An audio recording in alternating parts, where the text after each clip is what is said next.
Nosso podcast hoje versará sobre alterações climáticas. E mais uma vez estamos aqui com o talento dos nossos alunos, com a Maria Paula, aluna primeiro ano ITA. Tudo bem, Maria Paula? Tudo, prazer.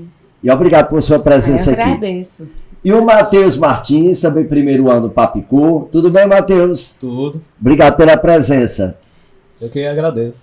E a competência, o altruísmo da professora gentil. Adriana de Sá, professora de Geografia. Adriana, não vou ler seu currículo não, senão termina o podcast, tá? Olha, que coisa Obrigado maravilhosa. Pela presença. Eu que agradeço estar mais uma vez no momento de aprendizado aqui, com as nossas estrelas, né, nossas águias antarianas, e também com um professor aqui de gabarito, agradecido. Que é o professor Gugel. Deixa eu fazer um breve comentário. Sim, claro.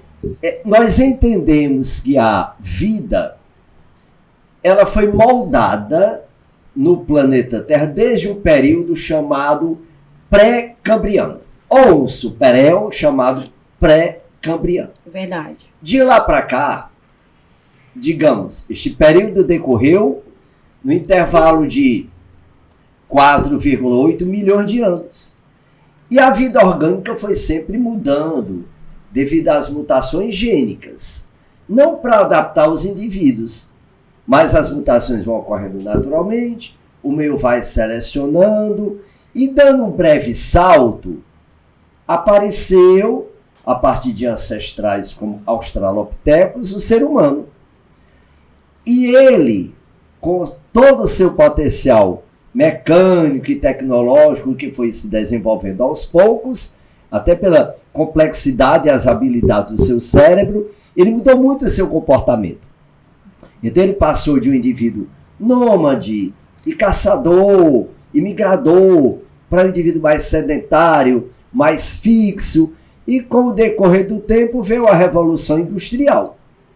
Aí as ações antrópicas mudaram muito, não só a questão climática, mas também a questão do tratamento para com o meio ambiente. E hoje estamos diante de um número muito grande de alterações ambientais. Os desmatamentos, a poluição radioativa, a superexploração, a magnificação trófica, a acidificação, muitos problemas. E um deles tem nos chamado muita atenção: o derretimento das geleiras. Porque este derretimento das geleiras pode nos comprometer muito, e principalmente para o nosso futuro. É verdade, professor Gugel. A gente analisa esse processo de ação antrópica, mais especificamente, como você falou, pós-primeira Revolução Industrial, onde se cria uma mudança através até mesmo da geração de produtos excedentes, da adoção de uma matriz fóssil como sendo nossa utilização energética.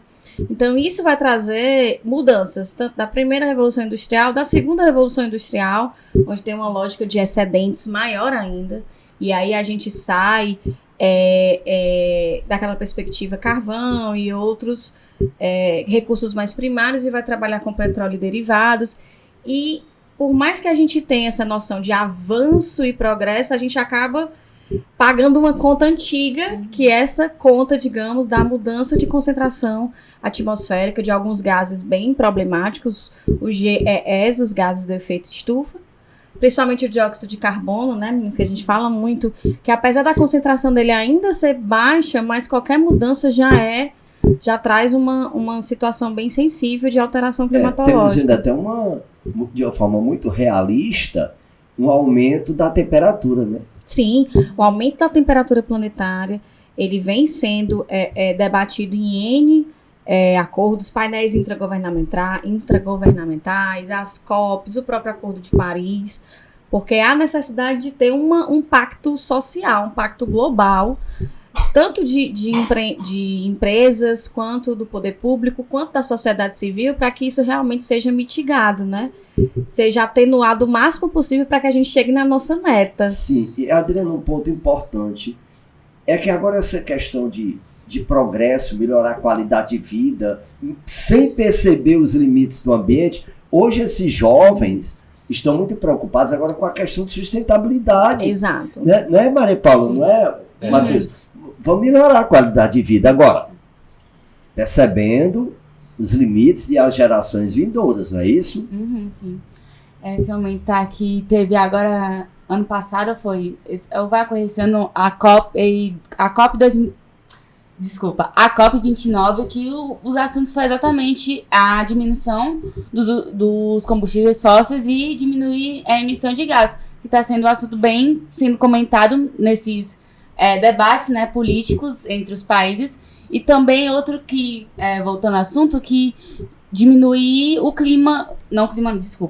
é a temperatura do planeta, que queriam colocar uma estimativa de 1,5 graus, enquanto atualmente está 1,64, se eu não me engane. E tipo, isso é um assunto que está sendo comentado há algum tempo, mas continua sendo um debate que está sendo um pouco difícil de resolver, né? Mesmo tentando colocar medidas sustentáveis. Entra até, o que a Maria Paula falou, é bem importante, num debate de forças, né, produtivas, assim, de quem está tendo um protagonismo. Os países que são aqueles mais poluidores são também aqueles que são maiores geradores e de produtos e detentores da questão econômica, né? Então eu acho que isso é muito claro, a gente consegue ver, assim. E se não tiver realmente esse compromisso, a gente não vai conseguir atingir, de acordo com as perspectivas mais otimistas do Acordo de Paris, por exemplo, um aumento no máximo de 2 graus Celsius na temperatura média planetária, mas nas perspectivas mais pessimistas, a gente entraria com um aumento de acima de 4 graus. E a gente já consegue ver, né? Queria até perguntar para o Matheus, você já consegue ver essa mudança mesmo de aumento de temperatura? Se você consegue observar se há uma intencionalidade desses países que são grandes produtores de ter um compromisso com a sustentabilidade. Países como a China e tal, você vê assim que eles estão apoiando esse processo de sustentabilidade, ou é mais entrando na questão do lucro mesmo, a galera está cada vez mais consumindo, deixando para as próximas gerações resolverem? Porque quando a gente vê nesse cenário global com as relações sociais, muitas vezes com a questão do capitalismo, as empresas vão priorizar o lucro, do que a questão da sustentabilidade e tudo mais. Então, quando a gente vê esses países que estão se comprometendo para tentar mudar o mundo com ações que priorizam a sustentabilidade, a gente vê uma diferença de valores das empresas. Total. E o pior é que essas empresas, elas têm um apelo muito grande, né? Até em criar padrões consumistas, padrões de uso desordenado dos próprios recursos, que a gente pode achar que não tem impacto climatológico, mas tem uma ação direta, porque um dos nossos principais as nossas principais análises de fatores climatológicos está diretamente ligada à umidade, né? Voltando sobre os países que, por exemplo, as maiores nações assim, que comandam nesse negócio é a China e os Estados Unidos. E eu não lembro agora qual foi o acordo, mas tinha um acordo que os Estados Unidos recusou, que era para a emissão de gases, né? Isso, o Acordo de Paris, que ele acaba recuando, depois com o Biden ele volta, mas a gente entende que não há realmente abraçar a causa, né? Que essa mudança climatológica, como o professor Gugel estava bem colocando, ela é vista hoje também no não recuo de algumas nações para ter essa transição energética. E, ao mesmo tempo, para ver isso materializado, a gente pode falar do derretimento das geleiras. Adriana, você usou um ponto agora fundamental. Materializar. Existe uma medida sustentável muito moderna, que é a questão de objetivar a descarbonização do planeta. Você recolher esse excesso de CO2. Então, a indústria, seja de transporte, metalúrgica, cimenteira, as pesquisas agora sugerem usar o hidrogênio de baixa emissão de carbono. Tem muito composto simples, como a água, muito carboidrato, que tem hidrogênio na sua composição. E usar o hidrogênio de baixa emissão de carbono é usar hidrogênio, por exemplo, da eletrólise da água, é usar o hidrogênio proveniente do próprio solo, usar o hidrogênio de fermentação pútrida da decomposição, da biomassa. Então, tipo assim, a química hoje, junto com biologia, com física, tem uma série de pesquisas que as soluções existem. Aí vem, enquanto agora o que você falou, a palavra fundamental. Resta agora estes países, como a Maria Paula falou, materializarem esta oportunidade. O Brasil, por exemplo, ele é um dos grandes protagonistas, ou seria, neste tipo de intervenção. Por quê? Porque nós temos um clima muito bem adaptado para a energia eólica e também para a energia solar também. Não, é importante. Acho que todos vocês que já deram uma passeada pelo nosso Brasil, vamos dizer assim, já devem ter visto parques eólicos, parques fotovoltaicos, que são importantes, né? E eu queria, assim, antes da gente chegar na parte mais tensa das alterações climáticas, saber um pouco, assim, da experiência de vocês, se vocês já viram esses pontos de energias alternativas, se vocês já tiveram alguma experiência, já chegaram perto de aerogeradores ou de parques fotovoltaicos. Acho que indo até lá, em Aquiraz, lá tem bastante parque eólico. Tem bastante, né? Na área litorânea também já. Na Aquiraz também, eu nunca vi pessoalmente, mas eu vi que estavam comentando que tinha um parque de energia lá das marés, lá no... Perto ali, no Porto... Porto do Pecém. Porto do Pecém. Pronto. Temos várias pesquisas pioneiras, isso é bem legal. Também com o que o professor Gugel falou do hidrogênio verde. O que a gente chama de hidrogênio verde, que entra nessa perspectiva que você falou, onde a própria eletrólise ou a obtenção de energia através do hidrogênio, ela tem que vir de toda a cadeia, desde o processo de energia utilizada para que se tenha essa reação.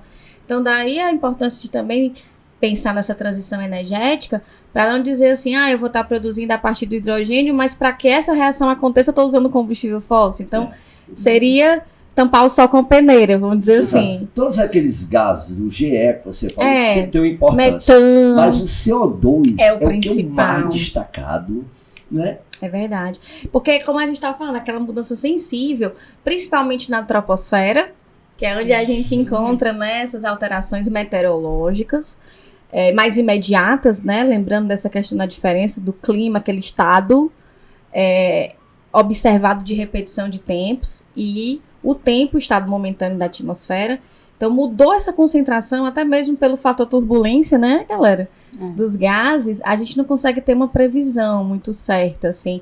Então, qualquer mudança de concentração vai ter uma influência direta. E mesmo que haja institutos de meteorologia e uma contribuição generalizada na coleta e análise desses dados, a gente precisa garantir que o clima seja sustentável. E sustentável, eu queria que vocês dissessem para nós o que é que vocês entendem por sustentabilidade.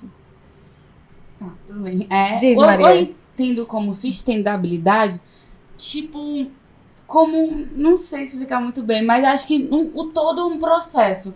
Porque a gente vê muito atualmente, como você disse, empresas que buscam pela sustentabilidade, mas não é sustentável em tudo, apenas no principal, Uma mas ponta em outros... do processo, né? Sim, então acho que a sustentabilidade não é só causar um ato, e sim o pensamento assim, de uma empresa de... Tem que ter um plano, né? Sim, tem que ter uma organização, uma ação. Sim. Não é aquela coisa que vai ficar só no abstrato, Sim. tem que ter uma ação, não só um né? assunto para se discutir, um assunto para se agir. Pra agir, E exatamente. que todos contribuam. E que todas Exato, contribuam. sim.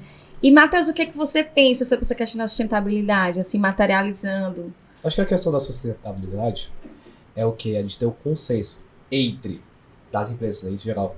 Tem a questão do lucro e a questão do... ser a favor desses temas de questão de... já sustentabilidade. Por quê? Quando a gente encontra uma empresa e ela vai fazer produtos que envolvem a questão da sustentabilidade, ela vai procurar o quê? Tem também a questão do aumento de lucro, mas também com esses produtos sustentáveis vão ter uma ação positiva na questão das mudanças climáticas. ajuda na conscientização. Sustentabilidade, você tem que pensar sempre no futuro, né, professor Sim, Bigel? é um dos Garantir, princípios da né, uma das sustentabilidade. dimensões, garantir que as gerações futuras tenham essa mesma oportunidade que a gente está tendo, de ter um ar minimamente respirável, ter acesso a recursos. Então, se aumentar essas alterações e não tivesse comprometimento, como vocês falaram, de grandes corporações, a tendência é só piorar. Adriana, eu vejo algo assim na definição de sustentabilidade, o fato de ela ver muito as gerações futuras, o seguinte aspecto: a ação do homem, como ela não tem limite sobre o ambiente, que é fundamental ele rever essa situação, porque, primeiro, os recursos naturais, eles são finitos. Isso é bem importante, Não bem é? importante salientar. E Então- a gente trabalha numa lógica, vai com Deus, tá? Tem 10 Dá pra terras aí pensar. pra usarmos, né? Qualquer coisa coloniza Marte. Tem um povo que tem Exatamente. uma ideia meio E no maluca. próprio DNA do homem tem algo de natureza egoísta. Tipo, eu quero ver o meu lucro agora, o presente. Não, as gerações vindouras, elas tomam as decisões Resolvem delas. o problema, né? É verdade, é verdade. Agora, você vai me permitir algo, Adriana? Eu que Sempre. aprendo muitíssimo Eu que contigo. aprendo cada vez Me mais. diga uma coisa. O revolvimento, por exemplo, com a questão da geleira.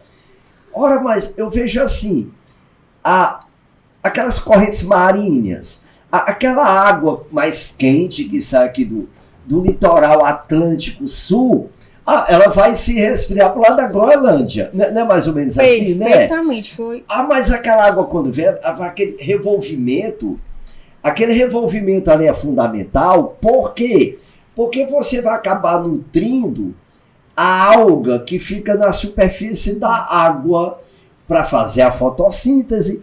Com esse degelo, essa corrente oceânica, ela vai perdendo a força dela, o valor dela. Para você ver, até a questão do degelo, como a influência é grande, porque vai acabar comprometendo